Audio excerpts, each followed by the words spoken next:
Hello everyone. आप सबका स्वागत है अपने यूट्यूब चैनल पर। आज हम पढ़ने जा रहे हैं कक्षा 8 का हिंदी चैप्टर फरार, जिसके लेखक हैं कमलेश्वर जी। तो चलो शुरू करते हैं आज का चैप्टर। उसके पैर एक बार थरथराए, शरीर कांप कर रह गया। टांगों में लपेटी हुई खाकी पट्टियां सर्द ओस में नम हो गई थी। अकड़ी हुई पेशावरी का फीता एड़ी की नस पर बुरी तरह चुभ रहा था। टापे की लिटकन गर्दन में उलझी हुई थी। हाथ की बल्लम की मूठ उसकी जमीन पर एकदम पटकी और कांपती हुई आवाज में वह चीख उठा, जागते रहो। तो इसमें बच्चों जो लेखक है कमलेश्वर जी, वो बताना चाह रहे हैं एक ऐसे इंसान का जो रात में चौकीदारी करता है और अपनी ड्यूटी निभा रहा है। उसमें जो कमलेश्वर जी हैं वो हमें ये बताना चाह रहे हैं कि जो एक इंसान, जो एक व्यक्ति चौकीदारी करता है, वो कैसा दिखता है। उसके हाथ में एक बल्लम की मूठ है जो वो जमीन पर पटकता है और लोगों को कहता है जागते रहो। उसने एक पेशावरी कलर का फीता और एड़ी की नस पर, जो उसकी एड़ी है उस पर जो नस है वो बुरी तरह चुभ रही है। तो इसके माध्यम से लेखक हमारे मन मस्तिष्क में उस इंसान का चित्र प्रस्तुत करना चाह रहा है। चारों तरफ सन्नाटा था। बर्फीली हवा का जोर बढ़ता जा रहा था। तारे बर्फ के चमकदार टुकड़ों की तरह चमक रहे थे। चांद साबुन के जिलेटिन की तरह रैपर में छिपा था। सड़क का मोड़ कोहरे में ढुपा था। म्युनिसिपैलिटी का लैंप धीरे धीरे एक गज के दायरे में प्रकाश कर रहा था। एक बार वह फिर चीखा, जागते रहो, और उसकी आवाज दीवारों से टकराती दूर हवा के साथ बह गई। कोई प्रतिध्वनि नहीं, जैसे सब जहर खाकर लेट गए हों। उसे लगा जैसे वह कोई कमजोरी महसूस कर रहा हो। एक आवाज तक नहीं। इससे तो अच्छी वह बस्ती है जहाँ लुहार चमार रहते हैं। एक आध घर से गाली गलौज, कहीं कुल्हड़ों की फेंकने की आवाज। अगर कुछ नहीं तो कम से कम ओढ़ने के अभाव में सर्दी लगने पर कुलबुलाते चीखते हुए एक आध बच्चे तो रहते ही हैं।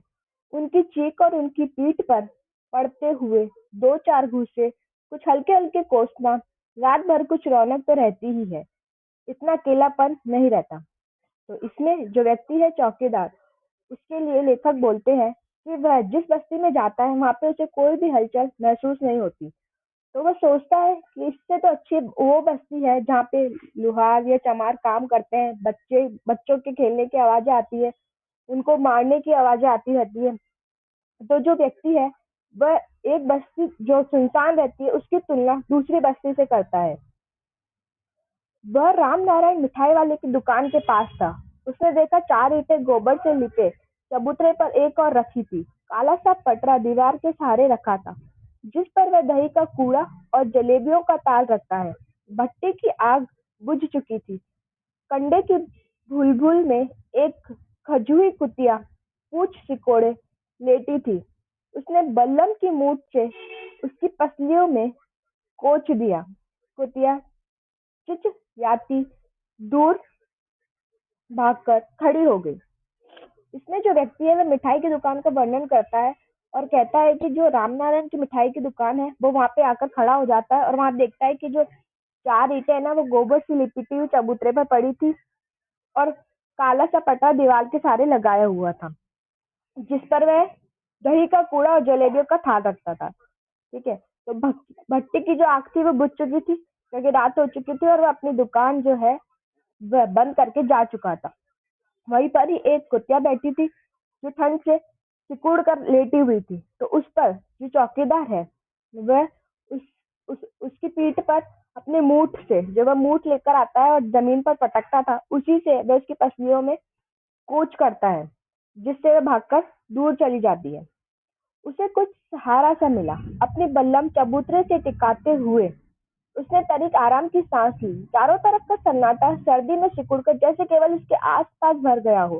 रात का वीरान एकाकीपन उसे बुरी तरह खा रहा था। वह खड़ा था कि कुत्ता भौंकने लगा। उसकी नजर उधर अटक गई तो देखा एक आदमी सामने वाले मकान में छिपने की कोशिश कर रहा है। उसका सर्द हो गया पौरुष जैसे लौट आया। अपनी बल्लम को कस कर पकड़ते हुए उसने रोबीली आवाज में पुकारा, कौन है?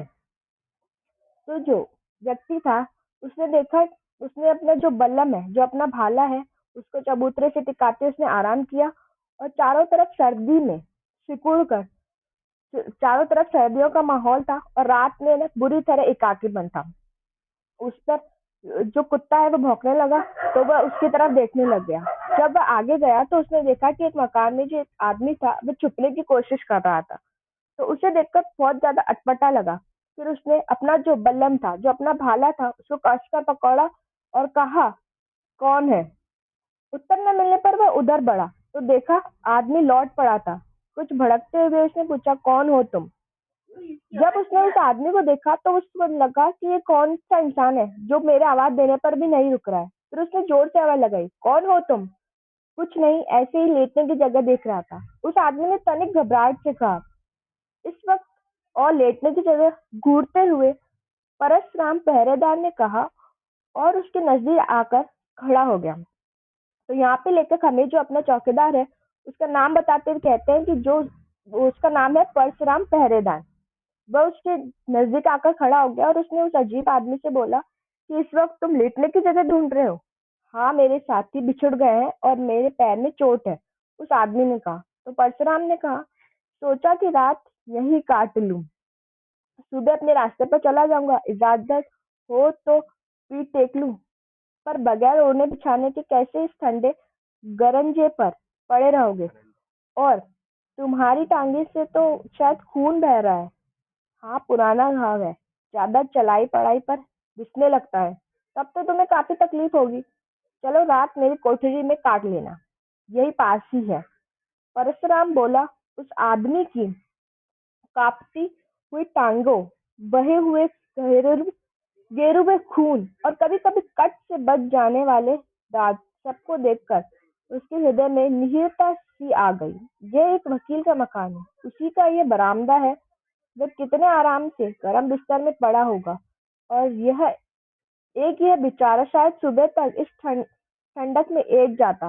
वह आदमी लंगड़ाता हुआ नीचे उतर गया। कुछ सहमी सी नजर से उसने परशुराम को ताका और बोला, नहीं, मैं यहीं लेटता रहूंगा।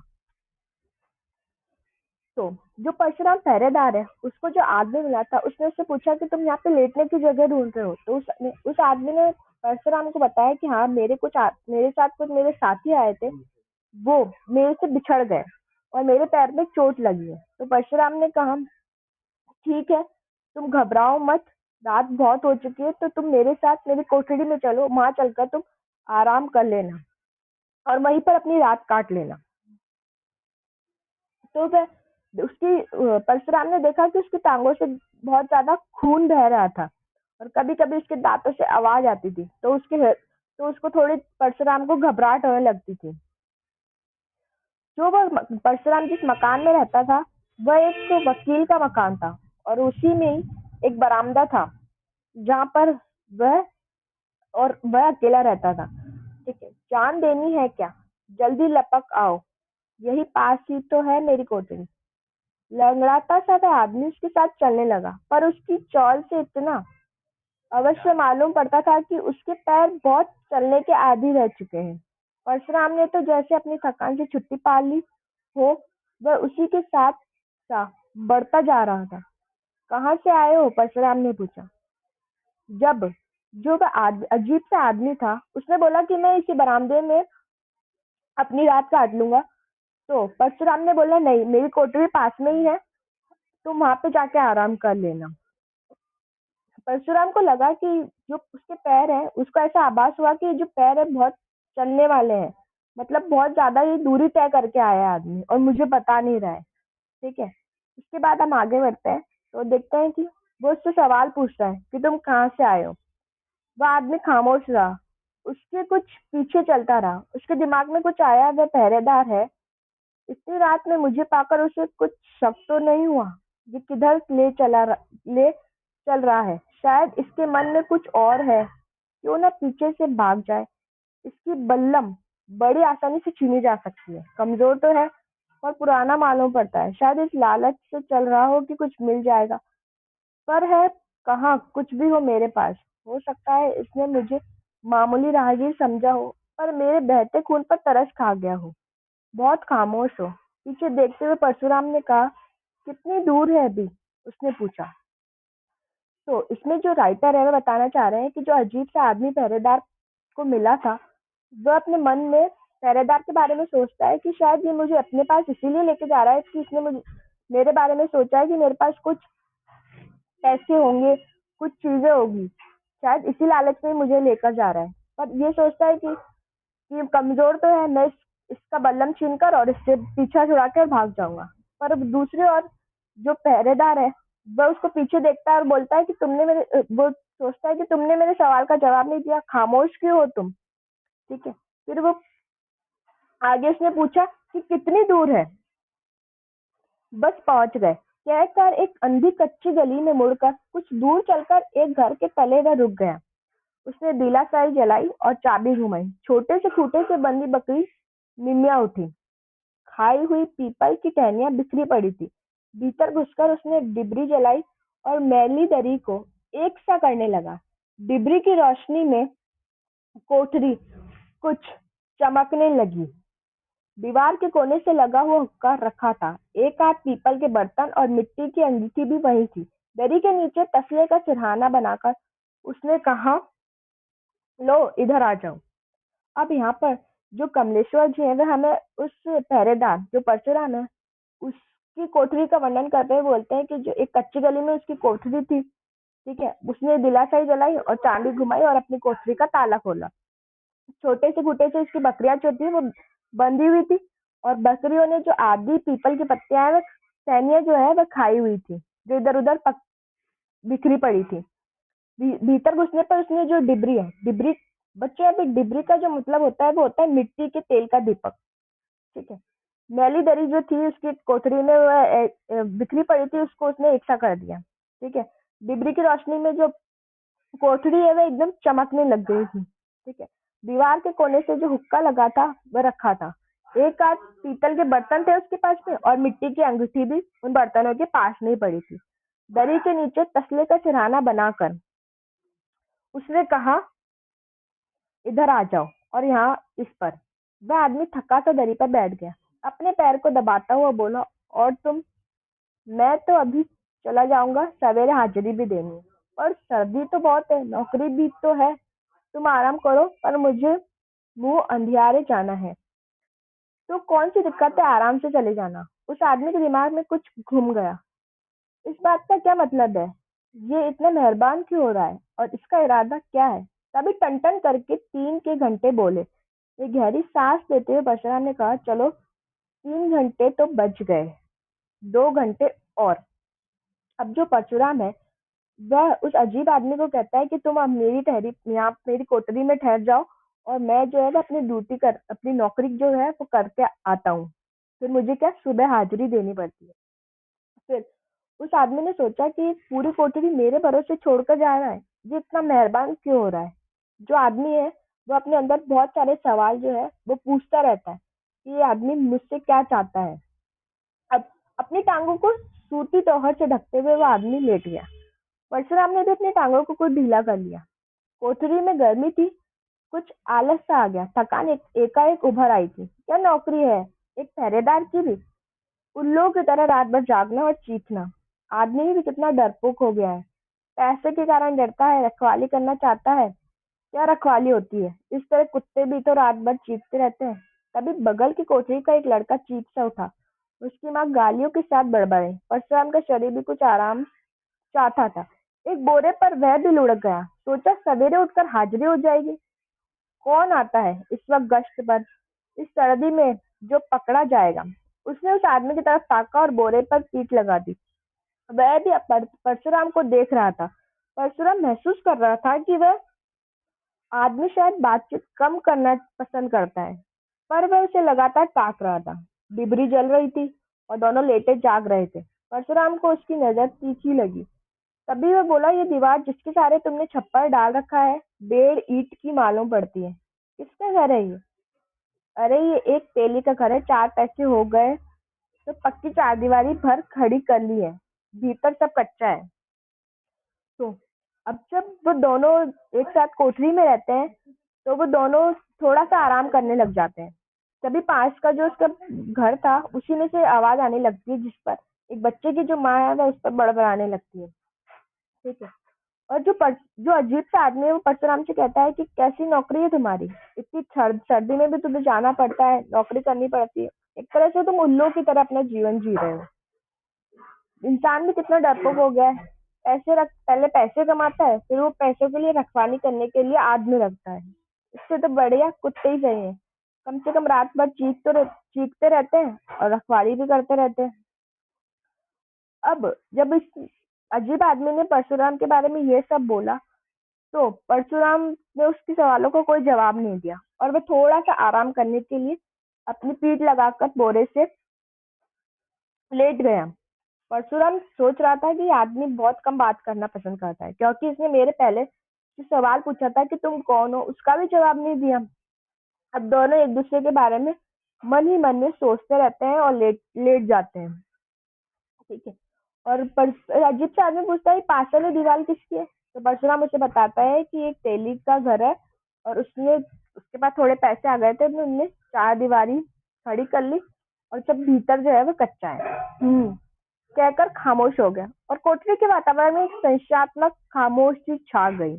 डिबरी जल रही थी। दोनों आंखें मूंद कर कुछ देर लेटना पसंद कर रहे थे। देखना ठीक नहीं है, क्या सोचता होगा, ये इतनी रात गए जगह की तलाश में था, कोई उचक्का भी हो सकता है। पर यदि वह उचक्का होता तो मुझे देखकर भागने का प्रयत्न करता। पर पैर में चोट जो थी, भागता भी कैसे। पर पकड़े जाने के डर से कुछ बचाव तो जरूर करता, लेकिन क्या। बल्लम जो थी पास में, ये नेक नहीं मालूम पड़ता, जरूर कोई उचक्का होगा। अगर कोठरी छोड़कर वह यूं ही चला गया तो हो सकता है ये सामान यूं ही उठाकर भाग जाए। जरा सी रकम पर आजकल जानने तक चली जाती, फिर क्या कोठरी में तो सब कुछ है। बदमाश का दिल व अक्ल न जाने कब बदल जाए, कुछ ठिकाना रहता है। और बातों में तो लेकिन इसे दीवार की मोटाई की कितनी फर्क है। ये 1.5 ईंट की दीवार है, चैन लगाने में तो उस्ताद मालूम पड़ता है। तभी उस आदमी ने एक गहरी सांस ली। परशुराम यहाँ पर जो हमारे लेखक है वो बताना चाह रहे हैं कि दोनों में सवाल जवाब होता है। वो उससे पूछता है कि ये तेली का घर है, ये पूछता है कि ये किसका घर है। फिर जो हमारा पहरेदार है वो बताता है कि एक तेली का घर है और उसने अपनी जो कुछ पैसे आ गए थे और उससे अपनी जो दीवार है पक्की करवा ली, और बाकी जो उसका सारा घर है वो अंदर से पूरा कच्चा है। तो जो अजीब सा आदमी है वो कहता है हाँ। हाँ में जवाब देता है। और कोठरी के वातावरण में एक संशयात्मक खामोशी, मतलब एक शंका भरा माहौल वहां पर उत्पन्न हो जाता है। उसकी जो डिबरी थी, जो तेल का जो दीपक था वो जल ही रहा था। दोनों आंखें मूंद कर लेट गए और दोनों है ना एक दूसरे की तरफ देखते रहते हैं। परशुराम ने उधर देखा तो सोचता है कि बार बार उस आदमी के उसको ताकना ठीक नहीं होगा। अब जो हमारा पहरेदार है उसके मन में अजीबो गरीब सवाल आने लग जाते हैं उस अजीब से आदमी के लिए, और उसके जवाब भी वो खुद ही ढूंढ लेता है। उसके मन में एक संशय से चलने लगता है। वो अपने आप से ही पूछता है कि मेरे को कि ये कोई रात गई थी किसकी तलाश में था। वो सोचता है कि ये कोई चोरू चक्का हो सकता है। पर वो जवाब देता है कि ये चोरू चक्का होता तो ये मुझे देखकर भागता। पर वो कहता है कि नहीं, पैर में चोट थी ना तो ये भाग नहीं पाया, और इसे पकड़े जाने का डर कुछ बचाव तो जरूर करता, लेकिन क्या। वो सोचता है बल्लम थी ना मेरे पास, इसीलिए शायद है ना भागा नहीं। ये नेक नहीं मालूम पड़ता, जरूर कोई चोरू चक्का है। अगर कोट में सोचता है अगर मैं कोठरी छोड़कर चला गया तो हो सकता है मेरे सामान उठा कर ले जाए। जरा सी रकम के लिए तो आजकल लोग मार देते हैं एक दूसरे को, फिर यहाँ तो कोठरी में मेरे पास सब चीजें हैं। बदमाश का दिल बकल ना जाने कब बदल जाए। वो जो पहरेदार है उसको उस अजीब से आदमी पर शक होने लग जाता है, शायद ही मुझे चोर ही मालूम लगता है। पर बातों में तो इसे दीवार की मोटाई की इतनी फर्क है, ये 1.5 ईंट की दीवार है। फिर वो सोचता है कि ये तो बहुत ज्यादा मास्टरमाइंड, चोरों का उस्ताद लगता है मुझे। तभी उस आदमी ने एक गहरी सांस ली और परशुराम को ताका। वो जाग रहा था। उसकी शंका और भी दृढ़ हो गई।